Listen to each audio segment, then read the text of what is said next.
सैनिक बलों में 514 कोरोना पॉजिटिव पाए गए हैं। कोरोना से 5 जवानों की जा चुकी है जान। 514 से 450 दिल्ली में तैनात है। दरअसल 514 में से 450 दिल्ली में तैनाती के दौरान संक्रमित हुए हैं। ये खबर निकलकर सामने आ रही है। सबसे ज्यादा बीएसएफ के जवान कोरोना पॉजिटिव पाए गए हैं।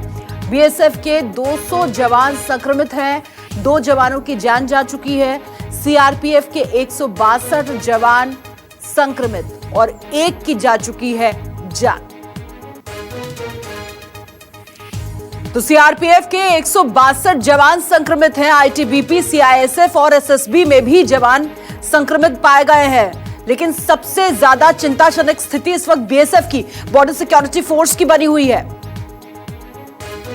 प्रशांत देव मेरे सहयोगी मेरे साथ जुड़ गए हैं। प्रशांत, खबर अच्छी नहीं है क्योंकि जवान देश के लिए अपनी सुरक्षा को भी ताक पर रख रहे हैं, लेकिन अब कोरोना का खतरा लगातार बढ़ता हुआ उनके प्रति।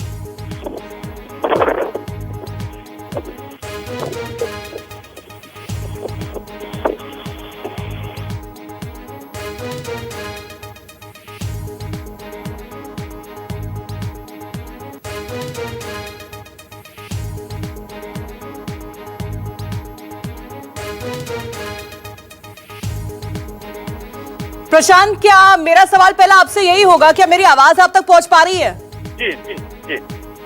प्रशांत, खबर अच्छी नहीं है। ये हमारे वो सपूत हैं, वो शूरवीर हैं जो देश की रक्षा के लिए अपनी जान तक दांव पर लगाने के लिए तैयार हैं। लेकिन जिस तरीके से कोरोना के जद में ये आ रहे हैं, ये सरकार के लिए भी चिंता का सबब बनती जा रही है।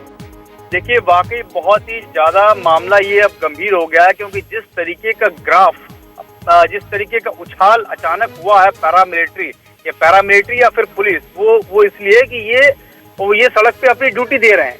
और ऐसी स्थिति में अगर इसमें लगातार बढ़ोतरी होती जाती है तो चिंता की बात बहुत ज्यादा है। मतलब ये एक अलार्मिंग सिचुएशन इस बात के लिए है कि जिस तरीके से हम लॉकडाउन में छूट दे रहे हैं, जिस तरीके से लोगों का संपर्क आगे और बढ़ेगा, तो उसी हिसाब से सिर्फ इनको ही नहीं होगा, ये इनको भी देगा। जिस तरीके से ये डिजीज जो कम्युनिकेबल डिजीज है, तो इसलिए स्थिति और ज्यादा खराब अभी हो सकती है। और चूंकि ग्राफ बढ़ रहा है, इसका मतलब ग्राफ ये रुकेगा नहीं और बढ़ता रहेगा।